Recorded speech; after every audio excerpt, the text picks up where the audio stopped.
Hey guys, Eric here from Homebrew, and today we're going to be brewing a New England IPA using a new kind of yeast. Stay tuned.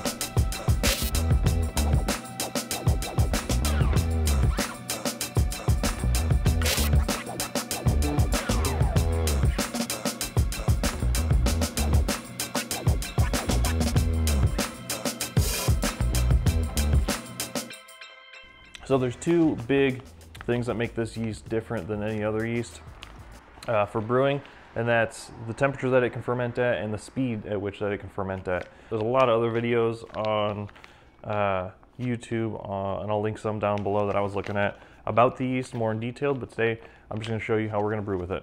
So we got this early in the summer as a prize pack. We won something on Instagram from sponsored by Imperial Yeast, so this doesn't even have its proper label, it's just written on here.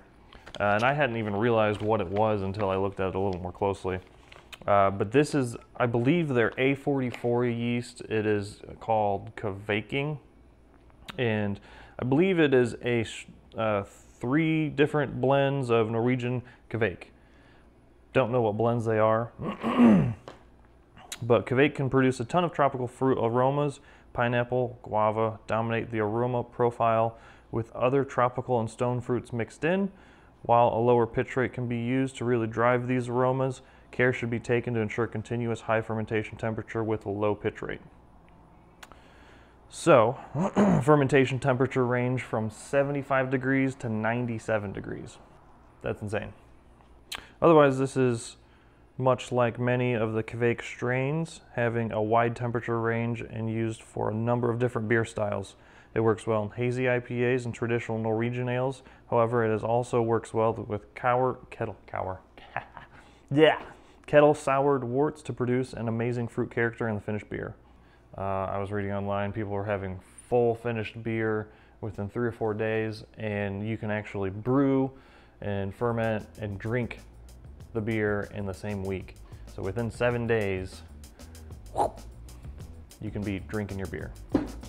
So let's get this brew day started. I'm gonna go ahead and start crushing my grains, and then I'm gonna let you know what the recipe is. This guy up.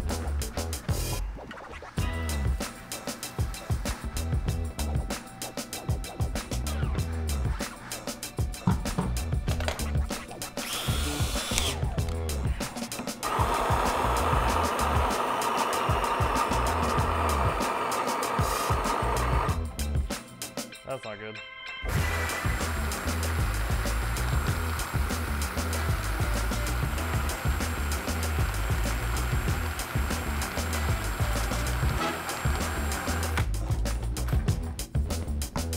Oh, we've got our grain crushed.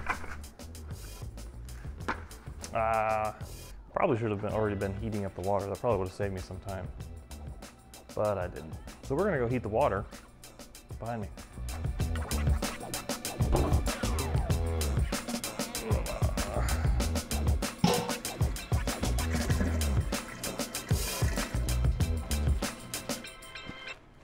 Flaked oats. That's flaked wheat. Flaked oats. It's up there. Flaked oats. Okay, so I think we finally figured out our numbers.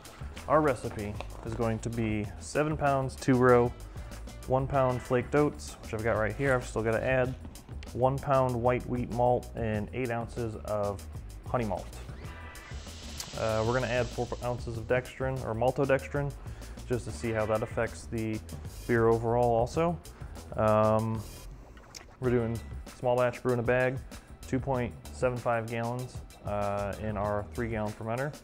With this being a very active yeast and kind of not sure how it's going to react, I want to leave as much headspace as I can. But I also want to try and use my Play-Doh airlock and do a review on that so I can see the graph of how fast it ferments. I'll be posting that probably on Instagram, so you can follow us on Instagram and make sure you can stay up to date on that. As far as our water profile goes, we're shooting for around a 2.0 chloride to sulfate ratio. Our chloride is going to be at 190, our sulfate is going to be at about 87 parts per million. And I have a target pH per the, which which spreadsheet is this? Easy water. For easy water, I have a target pH of 5.34. That's just because I've been overshooting my pH quite a bit lately. So we're gonna shoot for a little bit lower at the beginning. I'll be adding 25 mils of the 10% phosphoric acid. And as far as salts, we're gonna add one gram of gypsum, 8 grams of calcium chloride, and 3 grams of Epsom salt with the lactic acid. That should hopefully get us somewhere within the 5.4, 5.6 pH range. And for our water volumes, we've got a separate calculator for that. We've got grain weight at 9.25 pounds, grain temp 79, target mash temp 158. We'll try it, see where we end up. I may have to adjust the temperature because I haven't actually taken a grain temperature yet. So that may need to reduce that a bit. Mash thickness 1.6 quarts per pound. Total boil time 30 minutes. Wort into fermenter 2.75. So that shoots us for a mash strike volume of 3.95 gallons.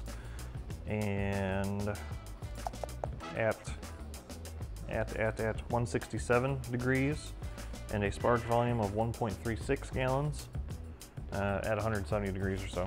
Those are the numbers.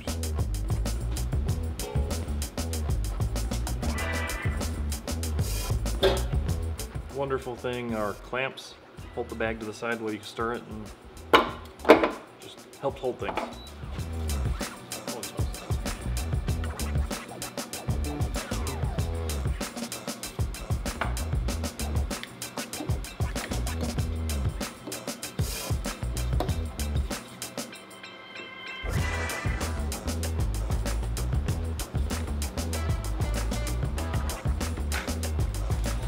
Goes enough.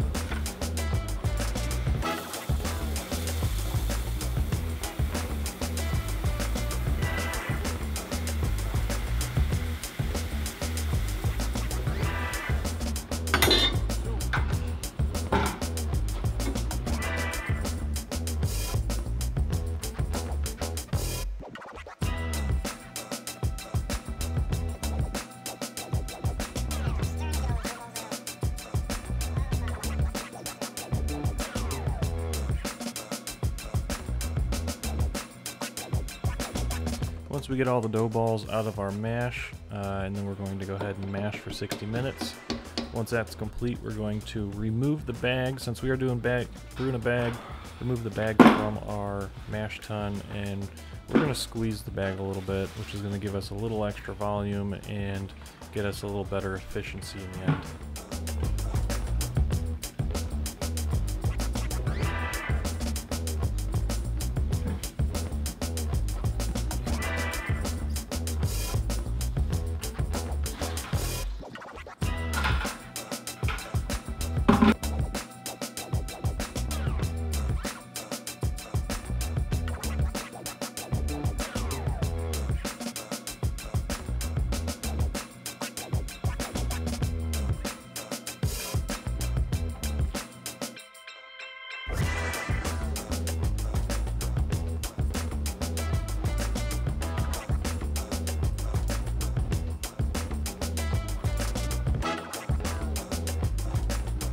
Ooh.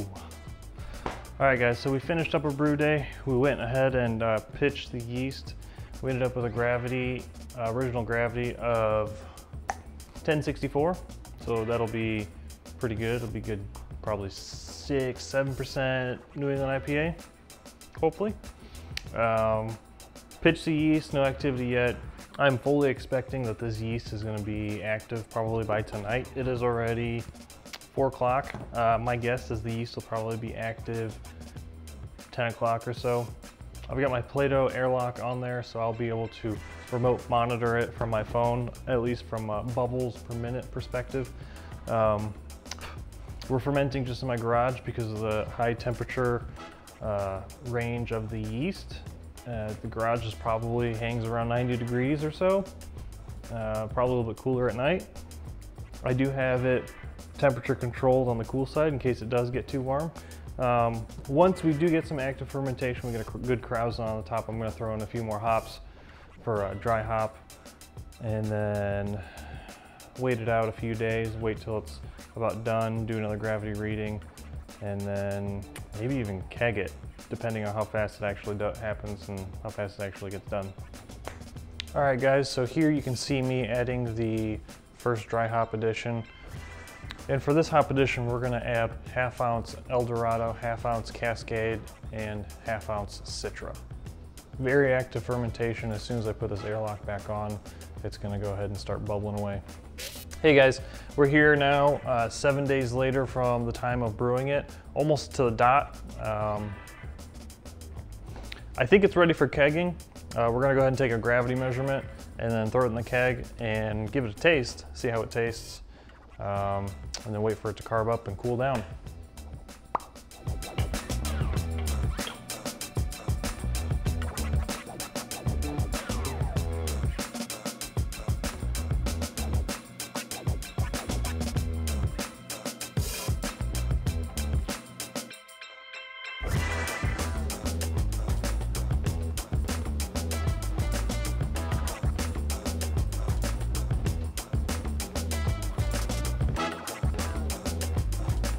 All right guys, let's go ahead and dive into this beer.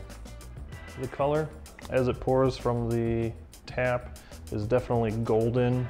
Probably has a little more color than what I was actually trying to go for, but definitely not a bad color overall. It's got some good lacing on the cup with kind of a light off-white head. As far as the aroma goes, it definitely leans more towards like the Citra, the grapefruit, some of the more like lime. I was hoping for a little extra, but that could be because I only did 1 hop addition of the 1/2 ounce, 1/2 ounce, 1/2 ounce, and not 2 hop additions. If I probably would have added that second hop addition, it'd probably be more of a punch in the face of the hops. As far as the flavor goes, finish is kind of sweet, very clean, not much bitterness actually, which is what we were kind of shooting for. Low IBU, New England IPA, of course. Overall impressions, like I said, I think the aroma's a little lackluster. I think it really needed that second hop addition. Maybe tone down the Citra a little bit. Flavor's pretty good.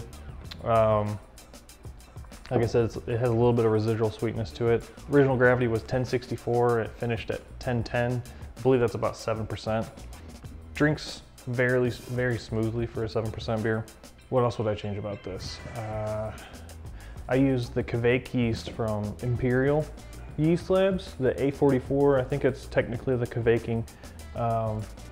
And I didn't realize, I mentioned it in the video as I read it off the description. I don't know why I didn't realize it, but you can actually, you're supposed to pitch less of it to emphasize some of the fruity characteristics for the yeast. I just had a whole package of it, and I didn't realize you could actually dry the yeast out. So might do that in a future video, kind of explain and dry the yeast out and then how you actually pitch it into a beer.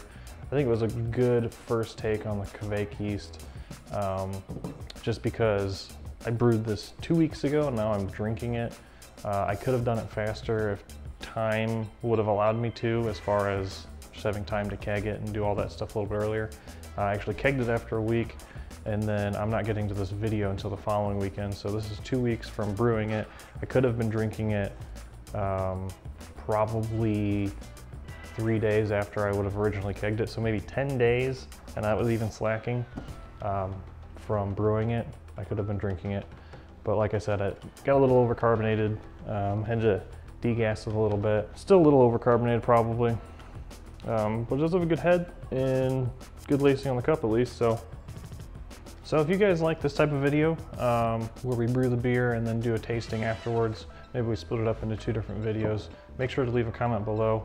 Like this video, make sure to subscribe, and we'll see you guys next time. Cheers.